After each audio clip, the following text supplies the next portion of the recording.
কোরআনের সংস্পর্শে যারা আসে আল্লাহ পাক তাদের মর্যাদাকে বাড়ায় দেন, আর যারা কোরআন থেকে নিজেকে দূরে সরিয়ে দেয় আল্লাহ পাক তাদেরকে পৃথিবীতে লাঞ্ছিত করেন, পরকালেও লাঞ্ছিত করবেন। ঠিক কিনা বলেন? এজন্য মুসলমান হিসাবে যতদিন মুসলমান দুনিয়ায় বাঁচবে, যতদিন মুসলমানের শরীরে রক্ত থাকবে, ইমানের এক ফোঁটা রক্ত যতক্ষণ পর্যন্ত শরীরের ভিতরে থাকবে ততক্ষণ পর্যন্ত মুসলমান কোরআন থেকে বিচ্ছিন্ন হতে পারে না। ঠিক কিনা বলেন? আজকে আল্লাহর নামের কসম করে বলি, আগামী দিনে বাংলাদেশকে যদি একটি বৈষম্য মুক্ত বাংলাদেশ দেখতে চান, একটি সুখী সমৃদ্ধ বাংলাদেশ যদি বিনির্মাণ করতে চান, তাহলে কোরআনে কারীমের অনুশাসন মেনে চলার কোনো বিকল্প নাই। আজকে কোরআনে কারীম, আপনি কোন দল করেন সেটা আমার দেখার বিষয় না। আপনি বিএনপি করতে পারেন, আপনি জাসদ করতে পারেন, আপনি বাসদ করতে পারেন, আপনি জামায়াতে ইসলাম করতে পারেন, আপনি চরমনাই করতে পারেন, আপনি খেলাফত মজলিস করতে পারেন, আপনি যে কোনো দলের হন না কেন, একটি কথা মুসলমান হিসাবে মাথায় রাখতে হবে, আল্লাহর কালাম ছাড়া বাংলাদেশে শান্তি হবে না, হবে না। ঠিক কিনা বলেন? এই জন্য মুসলমান হিসাবে যতদিন দুনিয়ায় বাঁচব কোরআন নিয়ে বাঁচতে চাই, কোরআন নিয়ে মরতে চাই, কোরআন নিয়ে আল্লাহর দরবারে দাঁড়াতে চাই। কারা কারা রাজি আছেন? দুহাত তুলে আল্লাহকে দেখায় না।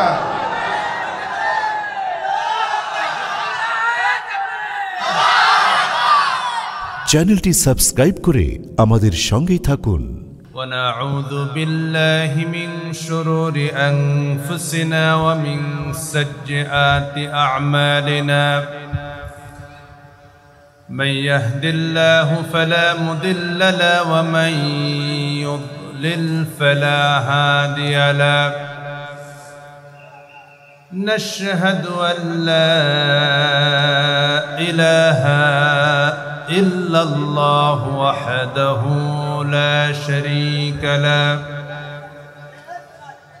ونشهد أن سيدنا وسندنا وحبيبنا ومولانا محمدا عبده ورسوله الذي أرسله بالحق بشيرا ونذيرا وداعيا إلى الله بإذنه وسراجا وقمرا منيرا، فقد قال الله تعالى في كلامه المجيد وبرهان التوحيد: أعوذ بالله من الشيطان الرجيم، بسم الله الرحمن الرحيم. ألم نشرح لك صدرك ووضعنا عنك وزرك الذي أنقض ظهرك ورفعنا لك ذكرك صدق الله العظيم। আল্লাহ রাব্বুল আলামিন বলছেন, আলাম নাশরাহ, আমি কি উন্মুক্ত করে দেইনি, লাকা সদরক, আপনার বক্ষকে আমি কি উন্মুক্ত করে দেইনি? সুবহানাল্লাহ। আল্লাহ রাব্বুল আলামিনের সূরার ভিতরে যেহেতু রবিউল আউয়াল মাস, সেহেতু আমি আপনাদের জন্য এই সূরাটাকেই বাছাই করেছি, কারণ এখানে আল্লাহ পাক রাসূলের প্রশংসা করেছেন। জোরে বলেন সুবহানাল্লাহ। আল্লাহ পাক বলেন, আলাম নাশরাহ লাকা সদরক, ও নবী, আমি কি আপনার বক্ষটাকে প্রশস্ত করে দেইনি? আমি আপনার কি বক্ষের শক্তি দান করিনি?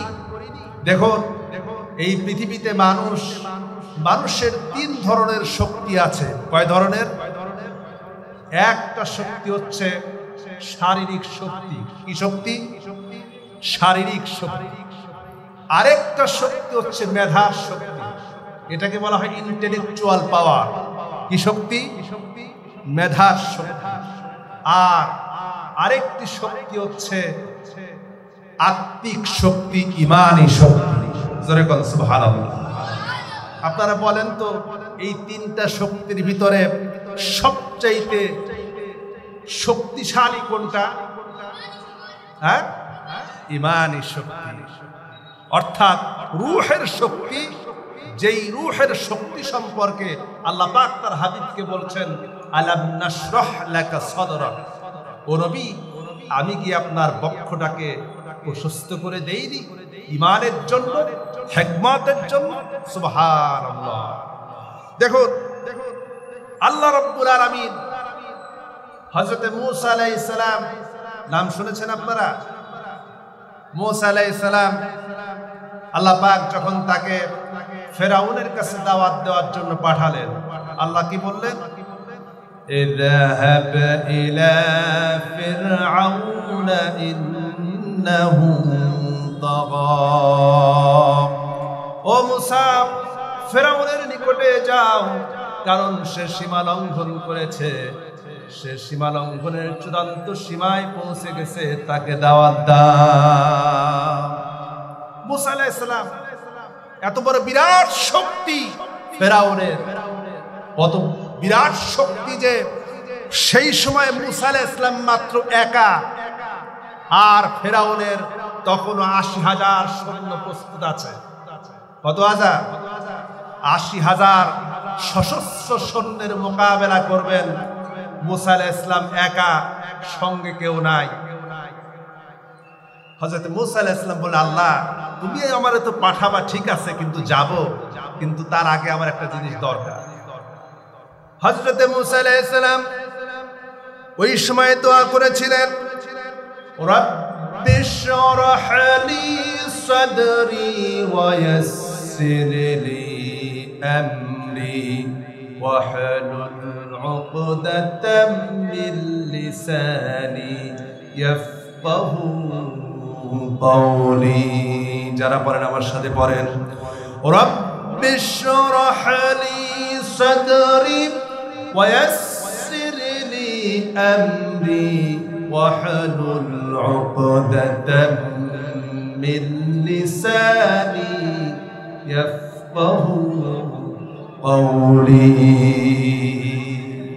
রাব্বি শরহ লি সাদরি, হে আমার রব, হে আমার আল্লাহ, আমার পক্ষটাকে প্রশস্ত করে দাও, উন্মুক্ত করে দাও। জোরে বলেন সুবহানাল্লাহ। ওয়া ইয়াসসির লি আমরি, আর আমার কাজটাকে সহজ করে দাও। ওয়াহলুল উকদাতাম মিন লিসানি ইয়াফকাহু কওলি, আর আমার জবানের যে জড়তা আছে এটাকে দূর করে দাও। জোরে বলেন সুবহানাল্লাহ। এবার লক্ষ্য করুন, হযরত মূসা আলাইহিস সালাম তিনি যখন আল্লাহর কাছে দোয়া করলেন, আল্লাহ রাব্বুল আলামিন হযরত মূসা আলাইহিস সালামকে এমন শক্তি দিলেন, ঈমানী পাওয়ার দিলেন, যে মূসা আলাইহিস সালাম ফেরাউনের এত তখতেতস বিরাট সাম্রাজ্যের বিরাট সেনাবাহিনী, তার সামনে কিছুই পরাস্ত করলেন না, কোনো কিছুই মনে করলেন না। তিনি ফেরাউনের সামনে চলে গেলেন, আর ফেরাউনকে ডেকে বললেন, ফেরাউন রে, ঘোষণা দে লা ইলাহা ইল্লাল্লাহ। হযরত মূসা আলাইহিস সালামের একটা ঘোষণা সহ্য করতে না পেরে, মূসা আলাইহিস সালামের ঈমানী পাওয়ারকে, তাজাল্লিকে সহ্য করতে না পেরে, ফেরাউনের দলবল সুদ্ধা রব্বুল আলামিন নীল দরিয়ায় ডুবে মেরেছে। ঠিক কিনা? তাহলে আমাদের কোনটা দরকার, ঈমানী পাওয়ার না দৈহিক পাওয়ার? কোন পাওয়ার দরকার? ঈমানী পাওয়ার। আর ঈমানী পাওয়ার বাড়ে কিসে? ঈমানী পাওয়ার কিসে বাড়ে? আসুন আমরা কোরআন থেকে জেনে। যদি কোরআনকে প্রশ্ন করি, কোরআন বলে দাও ঈমানী পাওয়ার কিসে বাড়ে?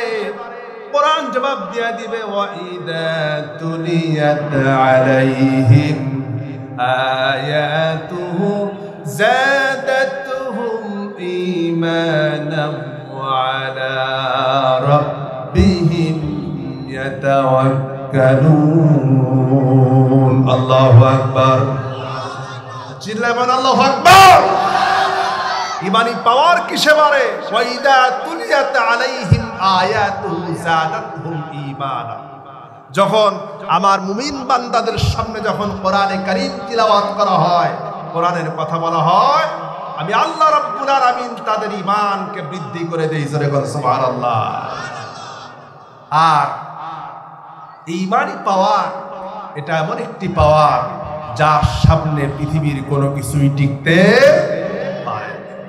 আজকে কোরআনে কারীম থেকে মানুষকে বিরত রাখার জন্য কোরআনে কারীম এটাই হচ্ছে মানুষের মুক্তির একমাত্র পথ। এটি ছাড়া মানবতার মুক্তি সম্ভব নয়। বলেন সম্ভব? সম্ভব নয়। রাসূল কারীম সাল্লাল্লাহু আলাইহি ওয়াসাল্লাম যদি আয়েশা রাদিয়াল্লাহু তাআলা আনহাকে জিজ্ঞেস করা হয়েছে, কয়েকজন সাহাবী যে জিজ্ঞেস করলেন যে হুজুরের চরিত্র কেমন, হুজুরের চরিত্র সম্পর্কে জিজ্ঞেস করেছে। হযরত আয়েশা রাদিয়াল্লাহু তাআলা আনহা তিনি জবাব দিলেন, ও আল্লাহর নবীর সাহাবীরা, তোমরা কি কোরআন পড়ো না? সাহাবায়ে কেরাম বললেন, আম্মা জান, আমরা তো কোরআন পড়ি। আম্মা জান আয়েশা রাদিয়াল্লাহু তাআলা আনহা বললেন, তোমরা যদি কোরআন পড়ে থাকো তাহলে রাসূলুল্লাহর চরিত্র সম্পর্কে জিজ্ঞেস করার জন্য আমার কাছে কেন এসেছো? কারণ আল্লাহর নবীর চরিত্রই তো হচ্ছে কোরআন। রাসূলের চরিত্র কি? কোরআন। সেই কোরআন, এই কোরআন থেকে যারা কোরআনের সংস্পর্শে যারা আসে আল্লাহ পাক তাদের মর্যাদাকে বাড়ায় দেন। আর যারা কোরআন থেকে নিজেকে দূরে সরিয়ে দেয় আল্লাহ পাক তাদেরকে পৃথিবীতে লাঞ্ছিত করেন, পরকালেও লাঞ্ছিত করবেন। ঠিক কিনা বলেন? এজন্য মুসলমান হিসাবে যতদিন মুসলমান দুনিয়ায় বাঁচবে, যতদিন মুসলমানের শরীরে রক্ত থাকবে, ইমানের এক ফোঁটা রক্ত যতক্ষণ পর্যন্ত শরীরের ভিতরে থাকবে ততক্ষণ পর্যন্ত মুসলমান কোরআন থেকে বিচ্ছিন্ন হতে পারে না। ঠিক কিনা বলেন? আজকে আল্লাহর নামের কসম করে বলি, আগামী দিনে বাংলাদেশকে যদি একটি বৈষম্য মুক্ত বাংলাদেশ দেখতে চান, একটি সুখী সমৃদ্ধ বাংলাদেশ যদি বিনির্মাণ করতে চান, তাহলে কোরআনে কারীমের অনুশাসন মেনে চলার কোনো বিকল্প নাই। আজকে কোরআনে কারীম আপনি কোন দল করেন সেটা আমার দেখার বিষয় না। আপনি বিএনপি করতে পারেন, আপনি জাসদ করতে পারেন, আপনি বাসদ করতে পারেন, আপনি জামাত ইসলাম করতে পারেন, আপনি চরমনাই করতে পারেন, আপনি খেলাফত মজলিস করতে পারেন, আপনি যে কোনো দলের হন না কেন, একটি কথা মুসলমান হিসাবে মাথায় রাখতে হবে, আল্লাহর কালাম ছাড়া বাংলাদেশে শান্তি হবে না, হবে না। ঠিক কিনা বলেন? এই জন্য মুসলমান হিসাবে যতদিন দুনিয়ায় বাঁচব কোরআন নিয়ে বাঁচতে চাই, কোরআন নিয়ে মরতে চাই, কোরআন নিয়ে আল্লাহর দরবারে দাঁড়াতে চাই। কারা কারা যে আছেন দুহাত তুলে আল্লাহকে দেখায় না।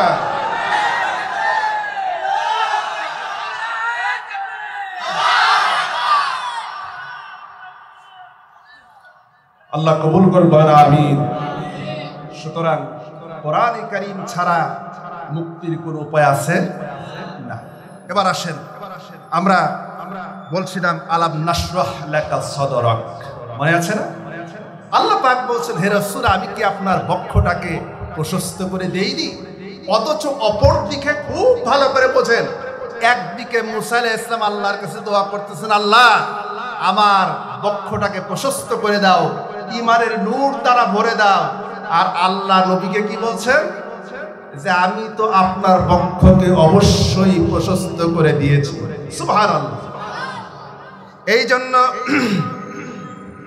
এটা কেমনে হলো, কিভাবে হলো? আপনারা শুনেছেন ওলামাদের মুখে শুনেছেন আল্লাহর নবীর জীবনের একবার না দুইবার না তিনবার পর্যন্ত বক্ষ বিদারণ হয়েছে। জোরে বলেন কয়বার? 3 বার বক্ষ বিদারণ হয়েছে। আল্লাহ নবী যখন 6 বছর বয়সে ছিলেন, ছোট্ট বেলায়, ওই সময় জিবরাইলের মাধ্যমে রাসূলুল্লাহর বক্ষ বিদারণ হয়েছে। মুসলিম শরীফের হাদিসে এসেছে। লম্বা হাদিস বলতে গেলে সময় পাবো না, খুব সংক্ষিপ্ত আগাচ্ছি। এরপরে আল্লাহর নবীর উপরে কোরআনে কারীম ওহী আসার আগে আরেকবার বক্ষ বিদারণ হয়েছে। আর দ্বিতীয়বারে আল্লাহ রাব্বুল আলামিন হাবিব যখন আরশে আজিমে গেলেন আল্লাহ রাব্বুল আলামিনের সঙ্গে সাক্ষাৎ করার জন্য, তার পূর্বে রব্বুল আলামিন হুজুরের বক্ষ বিদারণ করে নূর আর হিকমত দ্বারা পরিপূর্ণ করে দিয়েছেন। জোরে বলেন সুবহানাল্লাহ। আমার বাবাজিরা, কিন্তু এবার খুব ভালো করে বোঝেন, আল্লাহ অন্তরের ভিতরে ঈমান দেন, নূর দেন কাদেরকে? শুধুমাত্র নবীদেরকে না, আল্লাহ আমাদেরকেও দিয়েছেন। জোরে বলেন সুবহানাল্লাহ। আল্লাহ পাক বলছেন কোরআনে কারীম সূরা আনআম 125 নম্বর আয়াত, আল্লাহ রাব্বুল আলামিন ডেকে বলেন, ফামান ইউরিদিল্লাহু আন ইয়াহদিয়াহু ইয়াশরাহ সাদরুহু লিল ইসলাম।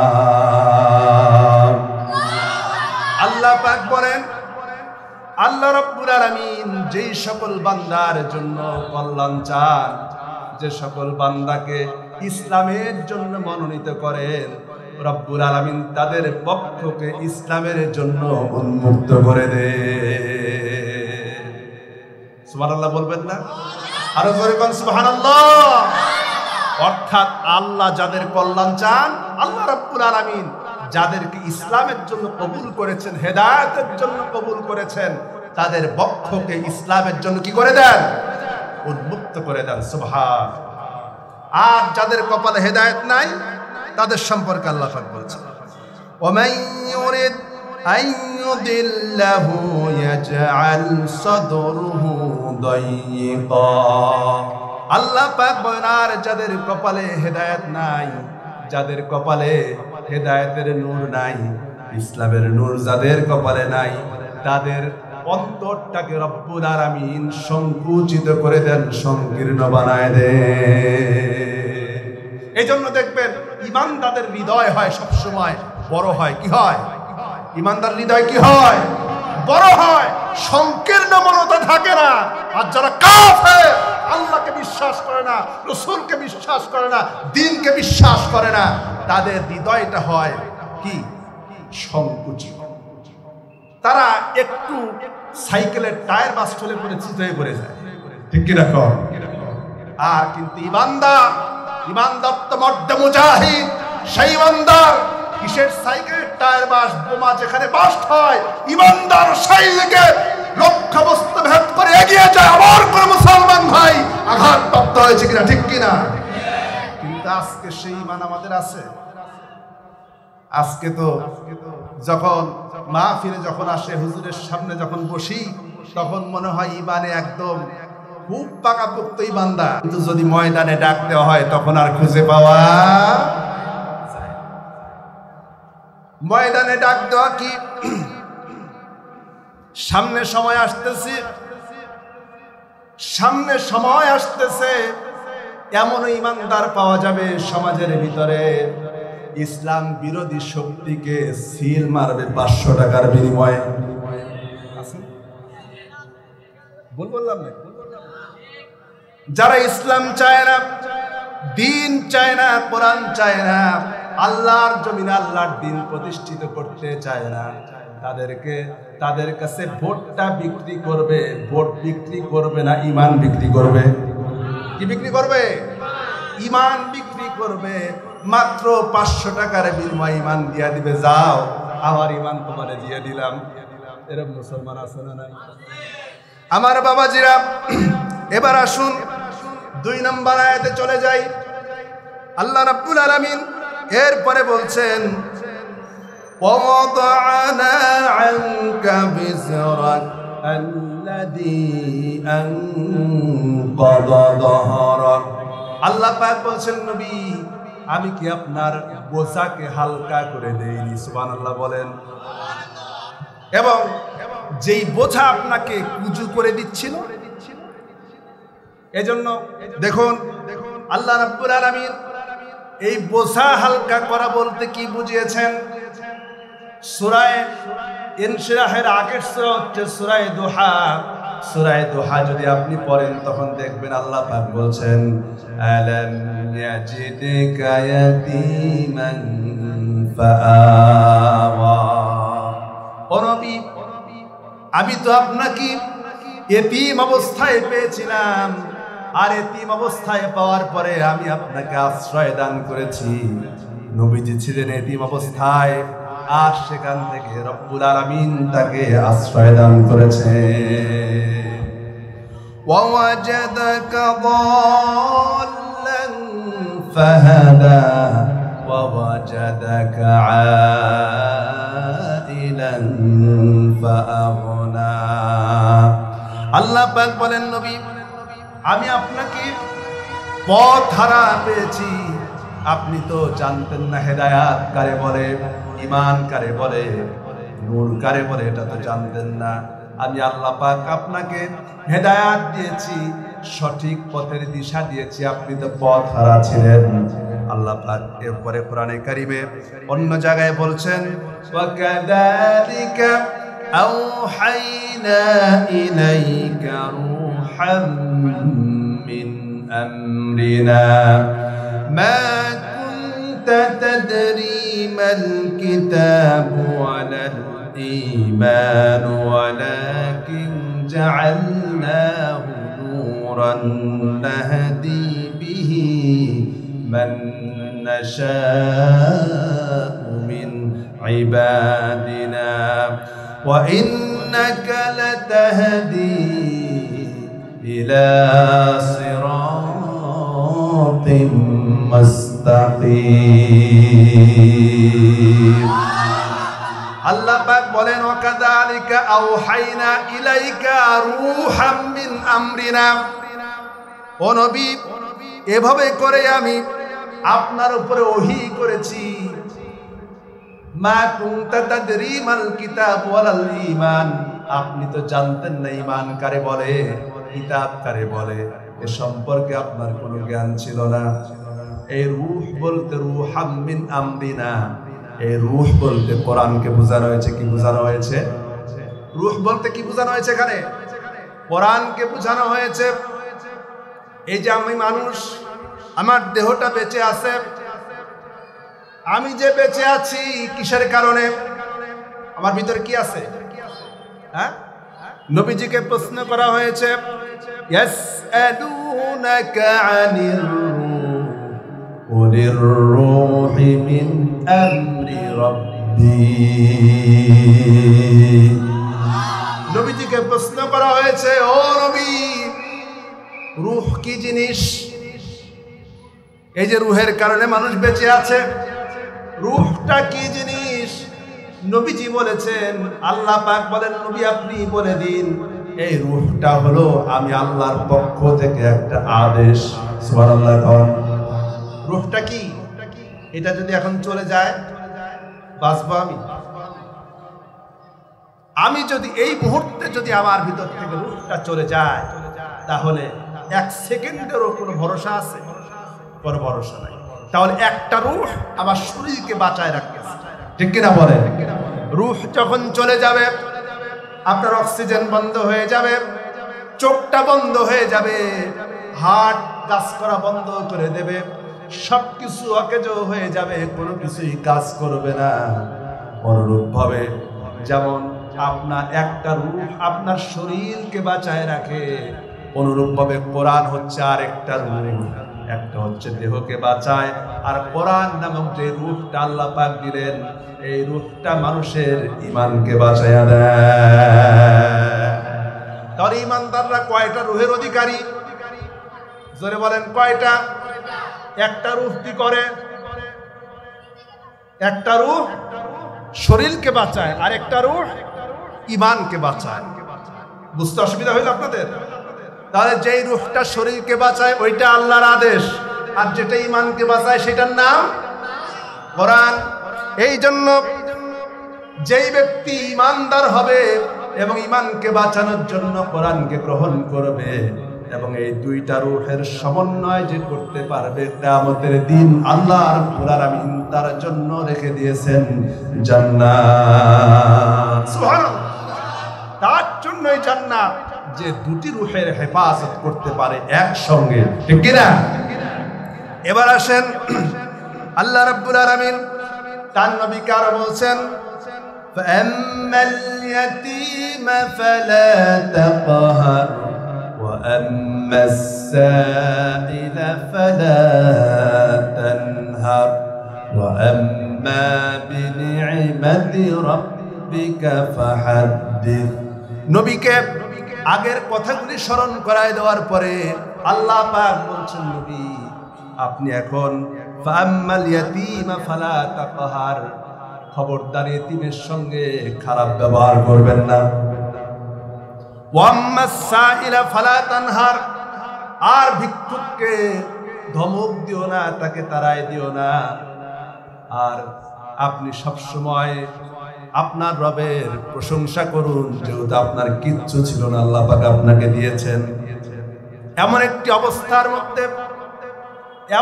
অবস্থার মধ্যে আপনাকে এতিম করে দুনিয়ায় আনলাম।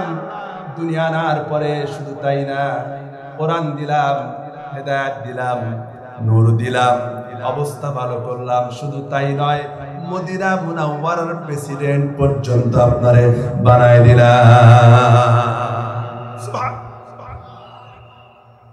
এতিম অবস্থায় নিয়ে আসলাম, আর সেখান থেকে আজকে রাসূল মদিনার প্রেসিডেন্ট, সুবহানাল্লাহ, প্রেসিডেন্ট বানায় দিলেন। এজন্য আপনি কি করুন? শুকরিয়া আদায় করুন, আপনার রবের প্রশংসা করুন। এরপরে আসেন, ওয়ারাফা'না লাকা যিকরাক, ও নবী আমি আপনার প্রশংসা বিশ্বময় ছড়িয়ে দিয়েছি। জোরে কোন সুবহানাল্লাহ। আপনি চিন্তা করেন, এই যে মাহফিলে বসলাম, মাহফিলে বসার পরে আল্লাহর শুকর আদায়ের সাথে সাথে রাসূলের উপরে দুরূদ আছে না নাই? কালেমা পড়বেন, সেখানে রাসূল আছে না নাই? নামাজ পড়বেন, নামাজের ভিতরে আপনি যদি দুরূদ না পড়েন নামাজ কি কবুল হবে নাকি? দোয়া করবেন, দোয়ার ভিতরে যদি রাসূলুল্লাহর উপরে দুরূদ যদি না থাকে, আল্লাহ নবী বলেছেন এই দোয়াটা আকাশের মাঝখানে ভাসতে থাকে, আল্লাহ রাব্বুল আলামিনের দরবারে পৌঁছায় না।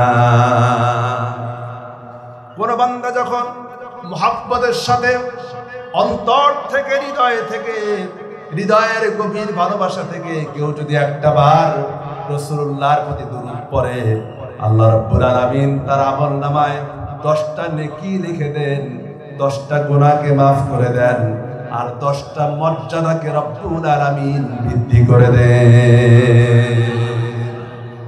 এই জন্য দুনিয়ায় যেখানেই যাবেন সেখানেই রাসূলুল্লাহ ছাড়া আজ কি ওই সময় কাফের বেঈমানেরা আল্লাহ রাব্বুল আলামিনের হাবিবকে দুনিয়া থেকে শেষ করে দিতে চেয়েছিল। নবীজির 3টা সন্তান যখন দুনিয়া থেকে বিদায় হয়ে গেল, কয়জন সন্তান? 3টা সন্তান রাসূলুল্লাহর দুনিয়া থেকে বিদায় হয়ে গেল। কাফের বেঈমানেরা বলতে লাগলো, মুহাম্মদ সাল্লাল্লাহু আলাইহি ওয়াসাল্লাম সে তো আপনার লেজ কাটা, তার তো পরবর্তী বংশধর আর কেউ নাই, তার নাম আর কে স্মরণ করবে, কে আসবে পরবর্তীতে? কিন্তু আল্লাহ রাব্বুল আলামিন কাফেরদের প্রশ্নের জবাবে আল্লাহ রাব্বুল আলামিন শোনাই দিলেন। পড়েন সবাই আমার সাথে, ইন্না আ'তাইনাকাল কাউসার ফাসাল্লি লিরাব্বিকা ওয়ানহার ইন্না শানিআকা হুয়াল আবতার। সুবহানাল্লাহ বলেন। আল্লাহ রাব্বুল আলামিন বলেন, ইন্না আ'তাইনাকাল কাউসার, ও নবী আমি আপনাকে কাউসার দান করেছি। ফাসাল্লি লিরাব্বিকা ওয়ানহার, সুতরাং আপনি আপনার প্রভুর নামে সালাত আদায় করুন আর কুরবানি করুন। ইন্না শানিআকা হুয়াল আবতার, আর নিশ্চয় আপনার শত্রু যারা হবে তারাই প্রকৃতপক্ষে লেজ কাটা। ঠিক কিনা? খুব ভালো করে লক্ষ্য করুন, নবীজি দুনিয়া থেকে বিদায় হয়ে গিয়েছেন আজ থেকে 1450 বছর আগে। তার সাহাবায়ে কেরাম, তাদের নাম আজও সারা পৃথিবীর মুসলমানদের মুখে মুখে আছে। কিন্তু আল্লাহর নবীর সঙ্গে যারা বেয়াদবি করেছিল, নবীজির সঙ্গে যারা, নবীজিকে যারা কষ্ট দিয়েছিল, আল্লাহর নবীকে যারা দুনিয়া থেকে বিদায় করে দিতে চেয়েছিল, রব্বুল আলামিন তাদেরকে দুনিয়া থেকে এমন নাস্তানাবুদ করে দুনিয়া থেকে বিদায় করেছেন, আজ পর্যন্ত কেউ তাদের নাম পর্যন্ত স্মরণ করে না। স্মরণ করে ঠিক, সেটা সম্মানের সাথে না ঘৃণা ভরে? ঘৃণা ভরে স্মরণ। খুব ভালো করে লক্ষ্য করুন, আল্লাহ রাব্বুল আলামিন তার হাবিবকে এত সম্মান দিলেন, এত মর্যাদা দিলেন। কোরআনে কারিমে আল্লাহ রাব্বুল আলামিন এই দুনিয়ায় আদম থেকে শুরু করে নিয়ে যত নবী দুনিয়া এসেছেন, আদম থেকে ঈসা আলাইহিস সালাম পর্যন্ত যত নবী আর পয়গম্বর দুনিয়া এসেছেন, সমস্ত নবীদেরকে আল্লাহ রাব্বুল আলামিন নবীদেরকে নাম ধরে ধরে ডেকেছেন। কোরআনে কারিমে আল্লাহ পাক বলেন, যেমন আদম সম্পর্কে, কুলনা ইয়া আদম উসকুন আনতা ওয়া যাওজুকাল জান্নাহ, বলেন আদম, হে আদম, জান্নাতে প্রবেশ করো, জান্নাতে অবস্থান করো। অনুরূপ ভাবে হযরত নূহ আলাইহিস সালামকে ডাকলেন, ক্বালা ইয়া নূহ ইন্নাহু লাইসা মিন আহলিক। নূহ আলাইহিস সালামকেও বললেন ইয়া নূহ, এভাবে করে। এরপর ইব্রাহিম আলাইহিস সালাম, তাকেও যখন ডাকলেন তখন বললেন ওয়ানাদাইনা আইয়া ইব্রাহিম قد صدقت الرؤيا إنا كذلك نجزي المحسنين الله أكبر। এখানে আল্লাহ রাব্বুল আলামিন আমাদের জাতির পিতা ইব্রাহিম আলাইহিস সালামকে ডাকতেছেন ইয়া ইব্রাহিম, নাম ধরে ডাকলেন। অনুরূপ ভাবে কোরআনে কারীমের ভিতরে হযরত মূসা আলাইহিস সালামকে নাম ধরে রেখেছেন। জলিলুল কদর পয়গম্বর হযরত মূসা আলাইহিস সালাম, তার মতো জলিলুল কদর পয়গম্বর আর নাই। আল্লাহ পাক তাকেও নাম ধরে রাখতেছেন, ওয়ামা তিলকা বিয়ামিনিকা ইয়া মূসা, হে মূসা, তোমার হাতের মধ্যে এটা। এখানেও নাম ধরে ডাকলেন।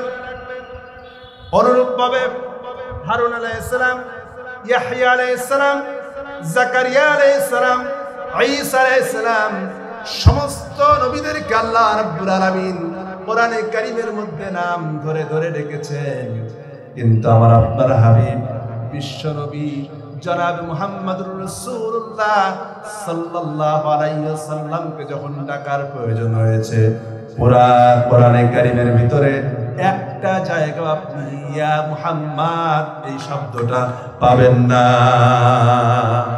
পাওয়া যাবে? যখন ডাকার প্রয়োজন হয়েছে তখন তিনি ডেকেছেন ইয়া আইয়ুহান নাবিয়্যু হাসবুকাল্লাহ। ও নবী, কোন চিন্তার কারণে আমি আল্লাহ আপনার জন্য যথেষ্ট। সুবহানাল্লাহ। আল্লাহ পাক আদর করে ডাকলেন, হে রাসূল, চিন্তা করবেন না, আমি আল্লাহ আপনার জন্য যথেষ্ট। যখন ডাকার প্রয়োজন হয়েছে আল্লাহ রাব্বুল আলামিন আদর করে ডেকেছেন ইয়া আইয়ুহাল মুযাম্মিলু কুমিল লাইলা ইল্লা ক্বালিলা নিসফাহু আও ইনকুস মিনহু ক্বালিলা। আল্লাহু আকবার। ইয়া আইয়ুহাল মুযাম্মিল, ও চাদর আবৃত, ও কম্বলওয়ালা, ওঠো। সুবহানাল্লাহ, আদর করে ডাকতেছে। يا أيها المدثر قم فأنذر ربك فكبر وثيابك فطهر আল্লাহ রাব্বুল আলামিন এইভাবে করে আদর করে করে ডাকতেছেন। এরপরে দেখুন এই দুনিয়ায় যত নবী এসেছেন সব নবীদেরকে আল্লাহ পাক কোন একটা জাতির জন্য, কোন একটা কওমের জন্য, অথবা কোন একটা দেশের জন্য, কোন একটা সম্প্রদায়ের জন্য, কোন একটা গোষ্ঠীর জন্য প্রেরণ করেছেন। আল্লাহ পাক কোরআনে কারীমের ভিতরে বলছেন, ওয়ালাকাদ বা'আথনা ফি কুল্লি উম্মাতির রাসূলা আনি ইবুদুল্লাহা ওয়াজতানিবুত তাগুত। আল্লাহ রাব্বুল আলামিন বলেন, আল্লাহ পাক বলেন এমন কোন জাতি নাই, এমন কোন দেশ নাই, এমন কোন কওম নাই, এমন কোন সম্প্রদায় নাই যেই সম্প্রদায়ের জন্য, যেই গোষ্ঠীর জন্য, যেই দেশের জন্য আমি আল্লাহ রাব্বুল আলামিন আমার পক্ষ থেকে নবী পাঠাই নাই। আর তারা এসে দুনিয়ার মানুষকে দাওয়াত দিয়েছেন এক আল্লাহর গোলামি করো, তার দাসত্ব করো, তিনি ছাড়া কোনো ইলাহ নাই, কোনো মাবুদ নাই, উপাস্য নাই, আর তাগুতকে বর্জন করো। ওই তাগুতের আলোচনায় যাব না আমি এখন, যেহেতু আমার মূল একটা পয়েন্ট আছে সেদিকে আগাচ্ছি। আল্লাহ রাব্বুল আলামিন তার হাবিবকে এত মর্যাদা দিলেন, এত সম্মান দিলেন, খুব ভালো করে এবার একটা হাদিস লক্ষ্য করুন। আল্লাহ রাব্বুল আলামিন তার হাবিবকে কোন কওমের জন্য পাঠালেন না, কোন জাতির জন্য পাঠালেন না, কোন গোষ্ঠীর জন্য পাঠালেন না। আল্লাহ পাক তার নবীকে বলতে বললেন, নবী আপনি বলে দিন, কুল ইয়া আইয়ুহান নাসু ইন্নী রাসূলুল্লাহি ইলাইকুম জামিআ। ও নবী আপনি বলে দিন, ও পৃথিবীর মানব সকল, আমি তোমাদের সকলের জন্য আল্লাহর পক্ষ থেকে নবী হয়ে এসেছি। আল্লাহু আকবার। ভাইরা আমার, আমি আপনাদের সামনে এতক্ষণ সূরা ইনশিরাহ বা সূরা আলাম নাশরাহ যেটাই বলেন, সূরা ইনশিরাহ অথবা সূরা আলাম নাশরাহ এর আলোকে রাসূল করিম সাল্লাল্লাহু আলাইহি ওয়াসাল্লামের শান এবং মান নিয়ে, মর্যাদা নিয়ে কথা বলছিলাম। যদি অনেক লম্বা আলোচনা, এটি তো আর শেষ করা সম্ভব নয়। শেষ একটি কথা আপনাদেরকে শুধু বলে দিতে চাই, তা হচ্ছে আপনাদের কাছে আল্লাহর নবী আমাদের জন্য কত বড় রহমত। একটি হাদিস বলেই শেষ করব। তিরমিজি শরীফের হাদিসে এসেছে, আল্লাহর নবী একদিন ঘরের ভিতরে শুয়ে আছেন, হযরত ওমর রাদিয়াল্লাহু তাআলা আনহু ঘরের ভিতরে প্রবেশ করলেন। এমন অবস্থায় আল্লাহর নবী হযরত ওমরকে দেখে উঠে বসলেন। নবীজির যেই বিছানার উপরে নবীজি শুয়ে আছেন, যেই খাটিয়ার উপরে নবীজি শুয়ে আছেন, আল্লাহর নবীর খেজুরের পাতা দিয়ে বানানো খাটিয়া, খেজুরের ডাল দিয়ে বানানো খাটিয়া, হযরত ওমর রাদিয়াল্লাহু তাআলা আনহু আল্লাহর নবী যখন উঠে বসলেন, হযরত ওমর লক্ষ্য করে দেখেন আল্লাহর নবীর শরীরে প্রত্যেকটা পাতার দাগগুলি কেটে গেছে। এরপরে হযরত ওমর বলেন, ইয়া রাসূলুল্লাহ, ইয়া হাবিবাল্লাহ, এই পৃথিবীর কাফের বেঈমানেরা কত শান্তি করবে এই দুনিয়ায়, আর আল্লাহর নবীর শরীরে এইরকম খেজুর পাতার দাগ আমি তো বরদাস্ত করতে পারছি না। হে রাসূল, আপনি আমাকে অনুমতি দেন, আমি আপনার জন্য একটা তোশক বানায় নিয়ে আসি। হযরত আল্লাহর নবী হযরত ওমরের কথা শুনে আল্লাহর নবী হযরত ওমরকে ডেকে বলেন, ওমর রে, আমি এই পৃথিবীতে শান্তি করার জন্য আসি নাই, আমি এসেছি এই পৃথিবীতে আমার উম্মতের মুক্তির জন্য। নবী করিম সাল্লাল্লাহু আলাইহি ওয়াসাল্লাম পৃথিবীতে এসেছেন, হুয়াল্লাযী আরসালা রাসূলাহু বিল হুদা ওয়া দীনিল হক লিইয়ুযহিরাহু আলাদ দীনি কুল্লিহি ওয়া কাফা বিল্লাহি শাহীদা। আল্লাহ পাক তার রাসূলকে দুনিয়ায় পাঠিয়েছিলেন সমস্ত দুনিয়ার সমস্ত মতবাদকে এই পৃথিবী থেকে নির্মূল করে দিয়ে ইসলামকে বিজয় করার জন্য। ঠিক কিনা বলেন? সুতরাং সেই ইসলামকে বিজয়ী করার জন্য আমাদেরকে সকলকে সামনে কাজ করতে হবে, কাঁধে কাঁধ মিলিয়ে। রাজি আছেন ইনশাআল্লাহ? রাজি আছেন ইনশাআল্লাহ? রাসূলের আগমনের মাসে আমাদের ওয়াদা হবে একটাই, আল্লাহ পাক রাসূলকে যে উদ্দেশ্য নিয়ে প্রেরণ করেছেন সেই উদ্দেশ্য আমাদের বাস্তবায়ন করা, ঠিক কি না? আল্লাহ পাক আমাদেরকে তৌফিক দান করবেন, আল্লাহুম্মা আমিন। আজকে সবচাইতে বেশি ভালো লাগছে কি জানেন, যে এখানে মাহফিল করতে আসাটা বড় বিষয় না, সেই বিশ্ববিদ্যালয় ক্যাম্পাস থেকে আসার পরে ভাইয়ের সঙ্গে আজকে প্রথম মনে হয় পাশাপাশি বসতে পারলাম। তার আগে অনেকবার বসছি কিন্তু পাশাপাশি বসা হয় নাই। আল্লাহ পাক আমাদেরকে যেন দিনের জন্য কবুল করেন। ভাইয়ের শরীর খারাপ, আল্লাহ পাক যেন ভাইকে সুস্থ করে দেন। দোয়া করছি আল্লাহ পাক আমাদের সকলকে কবুল করবেন, আল্লাহুম্মা আমিন। ওয়া আখির দাওয়ানা আলহামদুলিল্লাহি রাব্বিল আলামিন। আসসালামু আলাইকুম ওয়া রাহমাতুল্লাহ।